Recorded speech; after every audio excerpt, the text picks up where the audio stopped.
with the Lord. And you need to answer loudly and convincingly, no? Sa inyong reply. Okay? Nakikita naman po, no? With the Lord. Okay? So this is our commitment sa ating Panginoon. So mga kapatid, do you renounce Satan and all wrongdoing? Yes, I do. Kailangan ko na sa malakas. Para mahalin po natin kalaban. Na? Do you renounce Satan and all wrongdoing? Yes, I do. Do you believe that Jesus is the Son of God, that He died to free us from our sins, and that He rose to bring us to life? Yes, I do. Will you follow Jesus as your Lord? Yes, I do. Okay, we're here in our commitment to Christ. Sabay-sabay natin sabihin, Lord, Lord Jesus Christ, I want to belong to you. And now, I want to be free from the union of darkness and the rule of Satan. and I want to enter your kingdom and be a part of you. I will turn away from my wrongdoing, and I will avoid everything that leads me to wrongdoing. I will ask you to forgive me for all the sins that I have committed. I offer my life to you, and I promise to obey you as my Lord. Amen. Okay, let's all sit down. Bigyan po natin ng palakpak ang ating Panginoon. Now we are here at our takeover session. Okay, no? So, just explain what would happen. Okay? So, your facilitators will pick you up individually. Isa-isa po, no? And they will bring you dito ba? Wherever, no? Basta sila na tubahan, no? So again, they will pick you up individually, lalaki, sa lalaki, sa babae, no? And they will lay their hands on you. Okay? Lay their hands and they'll pray over you. And they will specifically ask about your concerns. I think you have already discussed this during your one-to-one about your concerns, about issues in your life, that you'd like to be prayed over. Ano ba? Okay? And likewise, capital concerns is, ano po yung mga gift, na charismatic gift, na binibigay ko sa atin, ang gusto natin matanggap. Okay? Paliwanag ba? So, again, this praying over is basically between you and God. Facilitator is just to assist you. Okay? So they will pray over you, they will pray acts and encourage you, or we encourage you rather, to join them in praying. Okay? And to surrender yourselves totally to the Lord. No? Kasi yun na nga, no? We are trying to voice out our concerns and likewise what gifts you would like to receive. No? So definitely we need to visit the Lord. Now, what are the right attitudes during prayer session? Okay? So once na tinala po kayo, say for example dito, kayo will be seated, and the posture is, kung nakaupo po kayo, your hands should be on your lap, open palm. Hindi po yung closed face, no? Dapat open palm. Why? Kasi at least the grace will be coming in, that you will be receiving in. And pagka-bench face po kasi parang you're still, not really wanting to receive the gifts, no? So open palm po, no? Pagka it is harder to receive something without clenched face. Okay? So chill lang tayo, relax. Okay? Do not entertain thoughts that you might look awkward or you might be sounding foolish. Paliwanag? Alisin nyo na po yun. No? If you begin to praise God, say for example, no? When you're seated and you feel like praising God, Huwag na po tayo mahiya. Let's give it all. Praise Him. Bigay ng todo. No? Okay? And nobody, not even your service team, facilitators, and everyone here, will laugh at you. Okay? Wala po. Nangyayari na po sa kanila yan. So they have already experienced it. And they will be laughing. But instead, for us, we will rejoice, no? And be glad that you are, in tune with the Lord. No? Why? Because we love you. No? We'd like you to experience this kind of feeling. So relax, do not be afraid, and do not be concerned about how you might act or you might respond to the promptings of the Holy Spirit. Definitely po kasi, here, in this case, the Holy Spirit is interacting with you and the Holy Spirit. Okay? Paliwanag po? Okay, so if the Holy Spirit really wants you to have this, and for you, you are deciding it, definitely, andun yung emotions mo. No? You feel it, you really wanting it. No? So, after you're being prayed over, after finishing the prayer over, you will be returning your sins. Okay? Again, pagkatapos po ng pray over, you will be returning to your sins and avoid talking. Okay? Pagbalik niyo po sa buwan niyo, what you will be doing is just continue praying. Okay? Praying and praying not only for you, but thanking the Lord for accepting you and for giving you His gifts. And likewise, you could also pray for the other brothers and sisters. No? So we will have some closing remarks, and then we will all end together. Parting words na po, no? Before we start with the praying over. God wants you to have these gifts. Okay? Because He loves you and wants to live in you by the Holy Spirit. Okay? Okay, so, maliwanag po? Any question? Okay, DJL, are you already? So, hindi lang po yung DJL, I think there's another one to pray over you. Okay? So, we will now begin our prayer over session.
tapos hindi na nag-worship.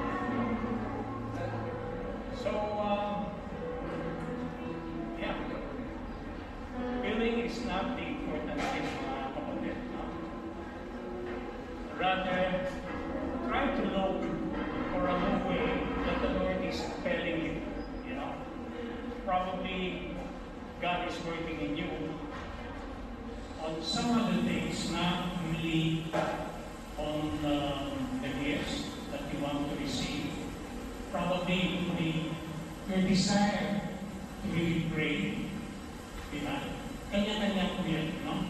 So it's not really for your choice, but the choice of God for you. Maliwanag po? Okay, so if you did not speak in tongues kanina, don't worry. No? Kami po, I've been in this community for several years. It took me several years before I had this gift, no? In tongues. So kagaya sinabi ko kanina, just try to practice it.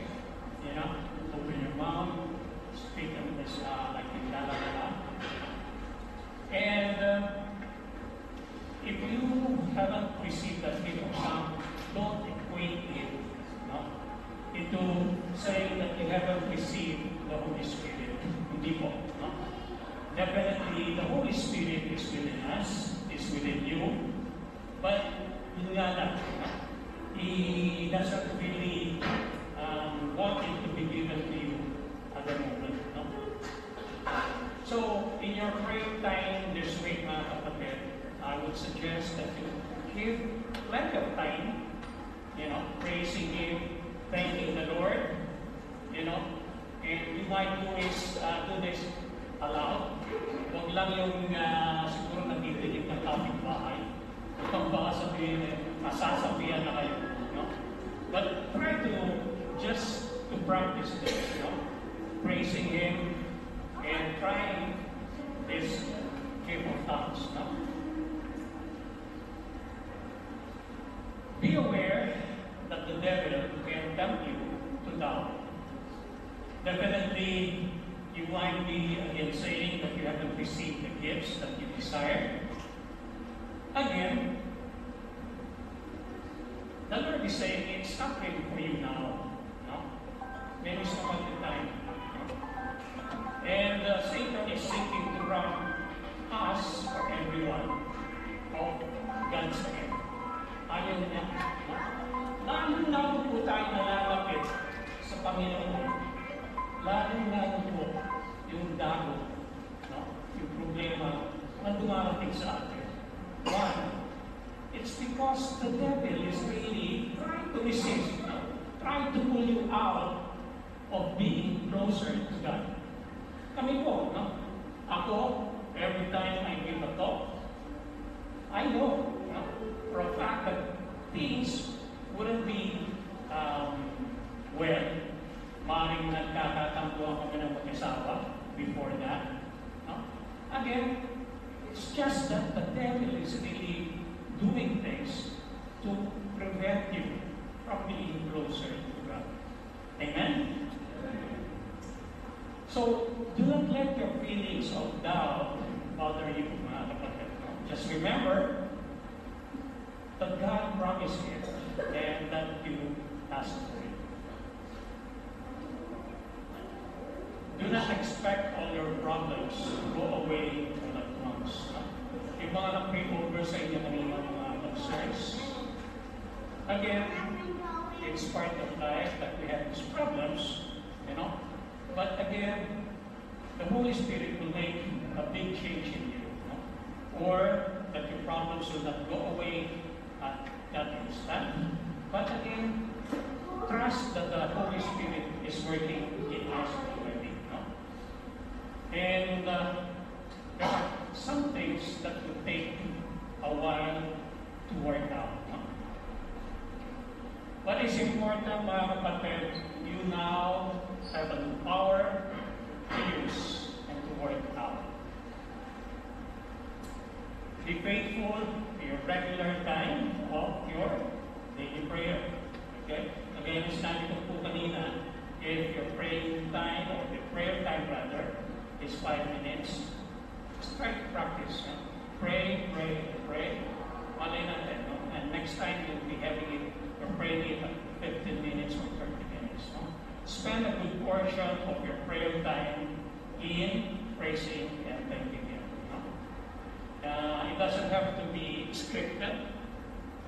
It can be in your own words. No? And try to again pray in tongues every day. Alam niyo kapatid, being a Christian is not really that easy. Di po ba? Mahirap kung maging Kristiyano.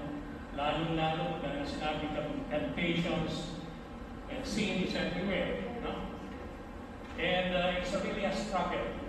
Pagaling ko sa akin ng dating loko, it's really a struggle. No? Mahirap po. No? Most especially if may nakabangga ako, ang sinasabi ko pa nga minsan swerte mo, no? Hindi ako yung dati. No? But again, it's part of our being Christian. No? The Lord allows all of these things to happen. And it's really for us, no? To resist all of this. Kasi everything is possible with the Lord. Okay? Amen? Amen? So, again, this is a start of your new nature, a new self. Okay? Kung dati medyo hindi ka nais-nais, but if you're really willing to change yourself for the Lord, then the Lord will help you to this. No? So let us just be joyful for this little one, you being a good follower of Christ. So at this mga kapatid, maraming salamat po. May God be praised.